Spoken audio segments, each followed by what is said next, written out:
Welcome to Energy Stew. This is Peter Roth, your host. And I'd like to ask you, how far out are you? Are you psychedelic? Maybe you've had some, we're going to introduce our guest in a moment, but maybe you've had some psychedelic experiences like I have, and our guest has had, and are interested in this world of psychedelics and even psychedelic medicine. So there's this wonderful book called Psychedelic Medicine, The Healing Powers of LSD, MDMA, Psilocybin and Ayahuasca. And so our guest is the wonderful author of this book, Dr. Richard Lewis Miller. Richard, welcome to Energy Stew. Thank you, Peter. Thank you very much.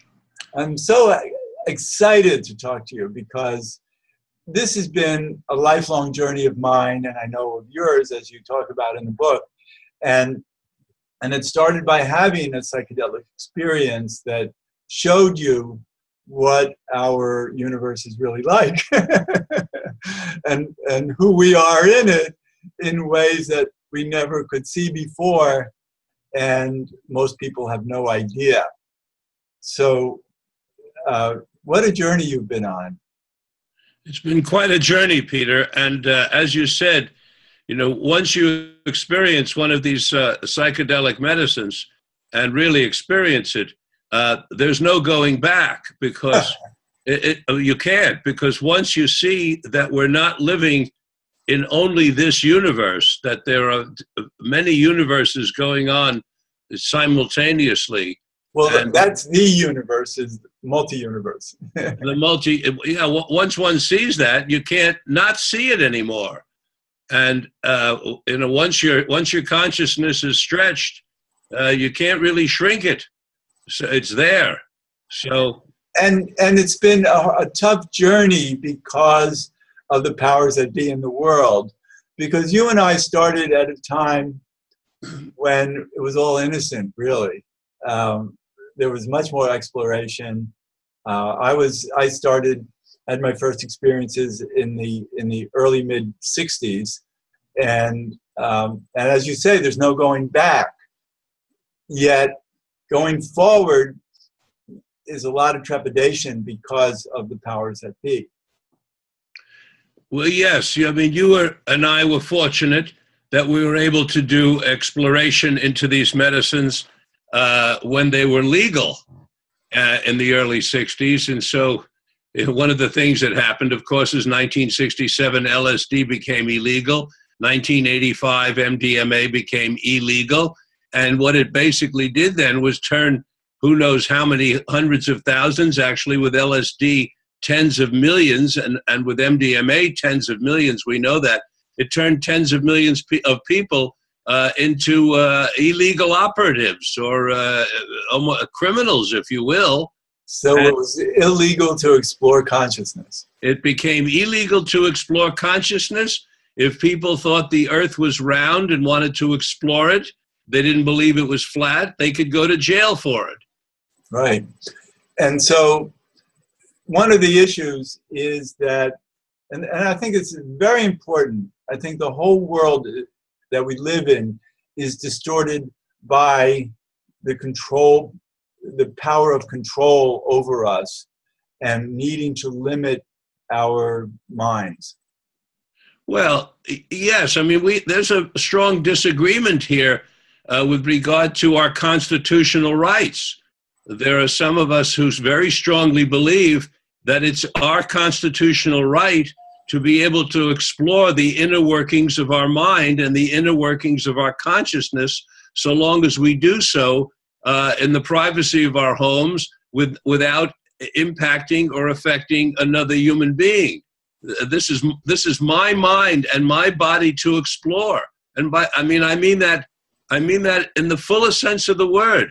And whereas exploring the inner realms of my mind using psychedelic medicine is a very safe thing to do, I mean, I think those people, I'm not one of them, but I think those people who decide they want to cut open their stomach and pull their intestines out, I've read cases of that, and then put it in a hose on the end in order to clean out to clean out their innards and then connect it back up, I think they're entitled to do so. It's our minds and our body. I used a dramatic example, but on purpose. I mean, that is almost a ridiculous thing to do from some of our judgmentalness selves. Well, I'm saying we're entitled, but we're certainly entitled to explore our consciousness. But I don't think that can be understood unless you know how the universe really works on higher dimensionality. Because if you don't, then you're seeing it through the filter of limitations that get very upset about anything out of order. Well, yes, there's a tremendous amount of resistance to exploration and change, and it's political, it's ideological, and it's theological, and we've had that throughout all of history. That's why I use the example of the Earth being round and flat. It's the same with whether we rotate around the sun or whether the sun rotates around us. The belief systems are hard fought to keep entrenched. I keep telling people that our souls actually come here knowing that we're coming to a stupid planet. Well, that's a little harsh, Peter. How about we're coming to a planet in early development? Well, that's right. It's still stupid. Uneducated, perhaps. Right. And so those of us who have had these enlightening experiences can't really process how unenlightened other people still need to be in their own lives, and how much fear they're in to want to control us and buy into all the propaganda of the control mechanisms that create fear, even more fear, telling us how bad things could be if they don't keep a lock on our brains. Oh, I think those of us who have experienced these medicines, I think we do know what they're dealing with, because they become even more obvious to us when we've experienced these medicines. We know exactly what's going on with them, because not only can we hear their lyrics, which are the words that they use, but we're also able to read the sounds of their voices, their tones, their facial expressions, their body language, right, all the other ways in which they're communicating, including the clothing that they wear, the cars they drive, the homes they live in, the food they eat, all those things, whether they smoke cigarettes or not, whether they drink alcohol or not, all these things are expressions of who they are, and many of them are expressions of the great fear that they live in every single day. And that's a very sad and unfortunate aspect of the earliness of our development, if you will. Right, and I've done radio shows about soul development and how many souls here are really young souls and are vulnerable to false belief and to fear, and not be able to see the things that, for instance, you and I are talking about, and probably a lot of our audience are very familiar with what we're speaking about. I would imagine so, particularly since you're broadcasting from New York City, where there are a lot of evolved people, I would imagine, and many unevolved people, and so it's really about awakening, and that's really what so much about what your book is about, is the opportunity for awakening if we only had access to the right medicines. Yes, it's a sad commentary that the American public, as well as the people in the rest of the planet, have been denied access to medicine for about 50 years now, a half a century of denial. And that's because you're calling it medicine, and many of them call it drugs. Well, sometimes in this world, the same substance can be used in different ways. Cocaine, for example, can be used to get high as a drug. It can also be used as anesthesia in ophthalmological surgery. It used to be. So LSD is the same. So is MDMA, psilocybin. The medicines in my book, I would say at least 3 of them can be used either as a drug or as a medicine. The main difference is the method of administration.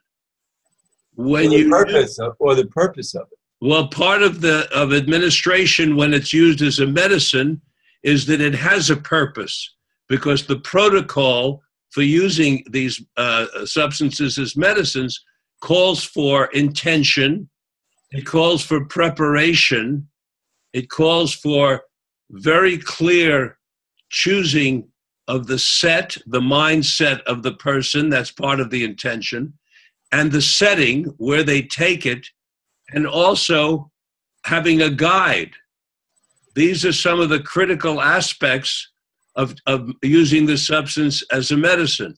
Whereas when you use it as a drug, you can simply wake up on a Saturday morning, pop one of these things into your mouth, and do whatever you feel like doing, which might even include going out into the world. When one uses these substances as a medicine, one does not go out into the world. One stays put for the entire experience, because the experience is inside of us. The experience is not outside, although you may look outside if you happen to take it in a setting, to take it as a medicine in a setting which is a beautiful, quiet piece of nature or on a beach. Of course, you look out and you might be seeing the waves as different forms of animals, or the clouds as ballet dancers.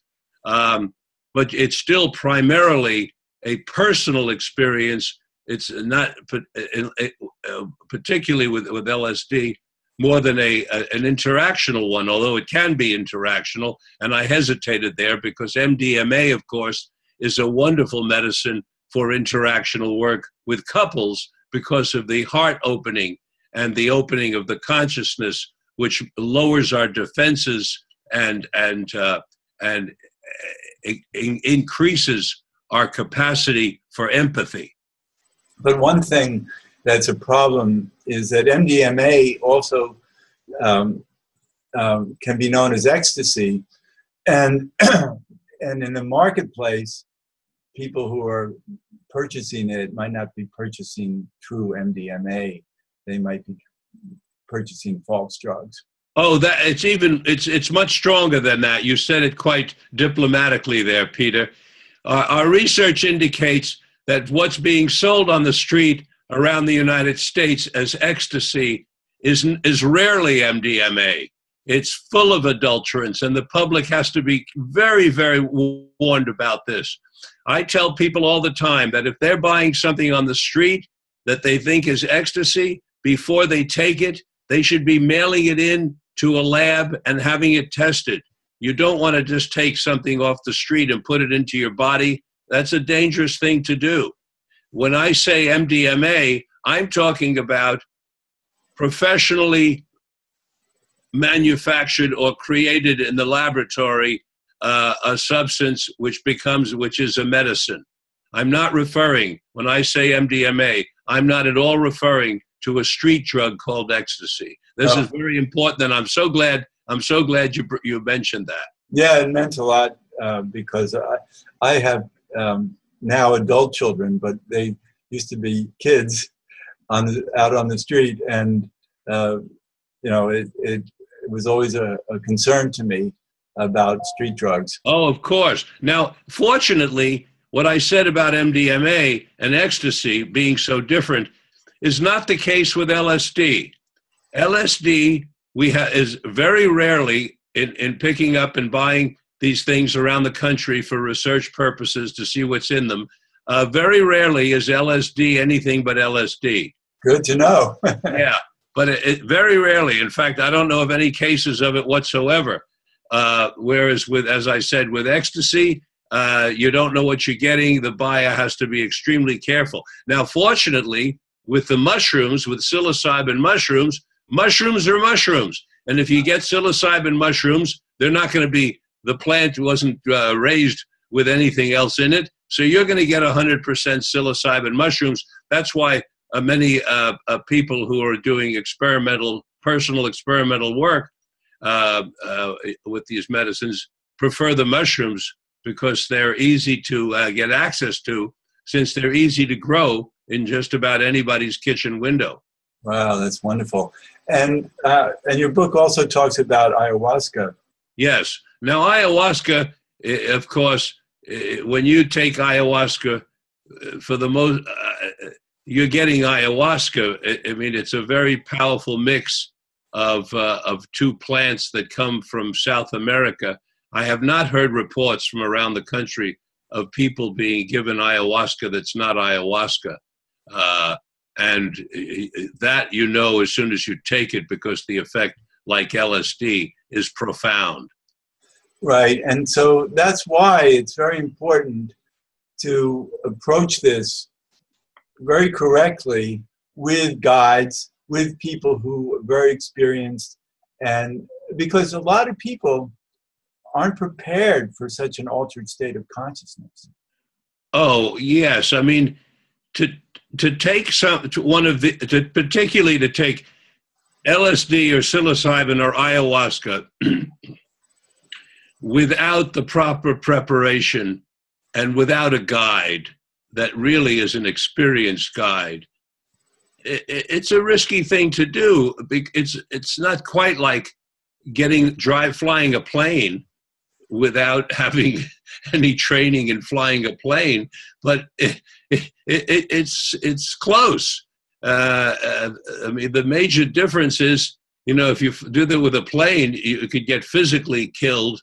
You do that with one of these substances, you could get psychologically abraded, because the main difference, Peter, between having a guide and not having a guide is that when you have a guide and you get into what's called a bad trip, namely you're dealing with your demons, you're dealing with what Jung called animas, the shadow side.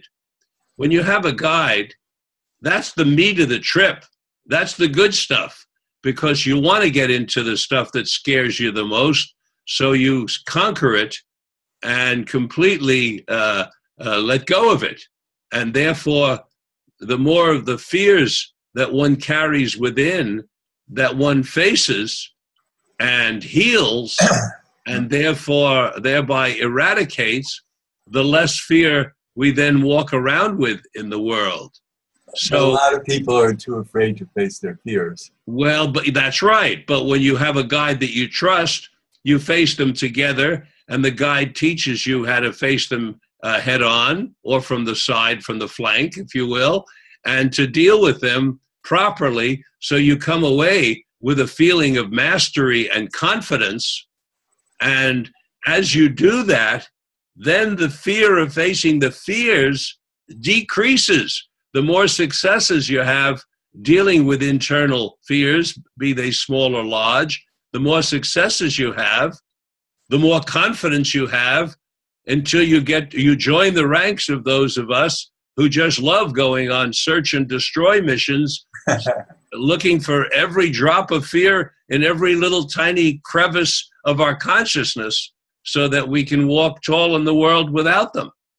But that is such a profound idea that so many people can't comprehend, because you really have to understand the larger picture to be in that dark night of the soul, so that you can have the perspective to manage it, more intelligently. Yes, but once again, that's why I say when you go to Africa, you go with a guide. I think maybe that's better than the airplane analogy. When you go to Africa, you go with a guide. It's still scary, but the guide he or she is there to save your life if necessary. Right. And the same is true here. This guide will save your psychological life and turn something possibly unpleasant into something extremely exciting. Well, isn't ayahuasca more of a medicine that explores those dark sides than the others? I can't speak really well of ayahuasca. I can speak really well of LSD, MDMA, and psilocybin, and I can speak extremely well of those three in terms of consciousness expansion, interpersonal connectivity, healing, and creativity.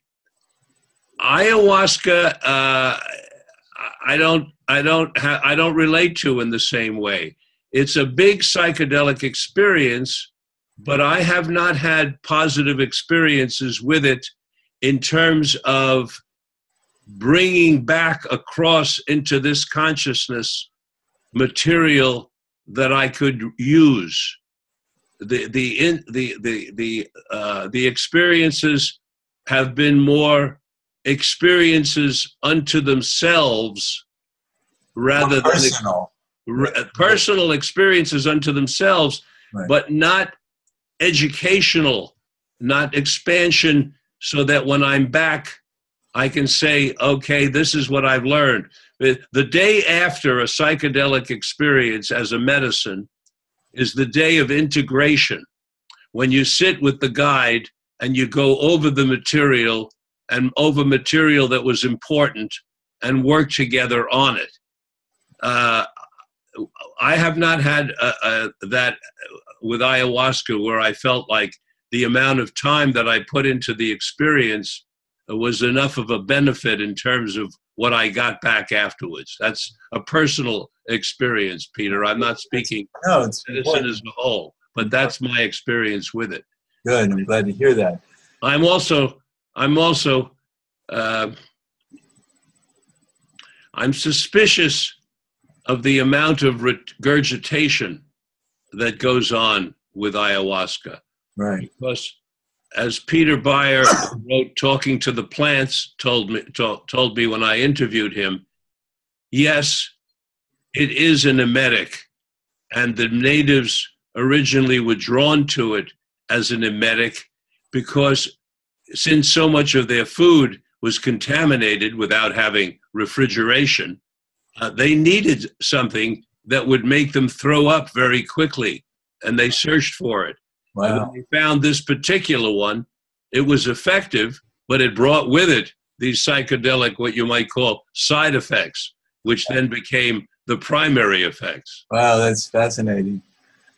So moving back into even LSD and these other psychedelics, it's a lot of it can't even be talked about.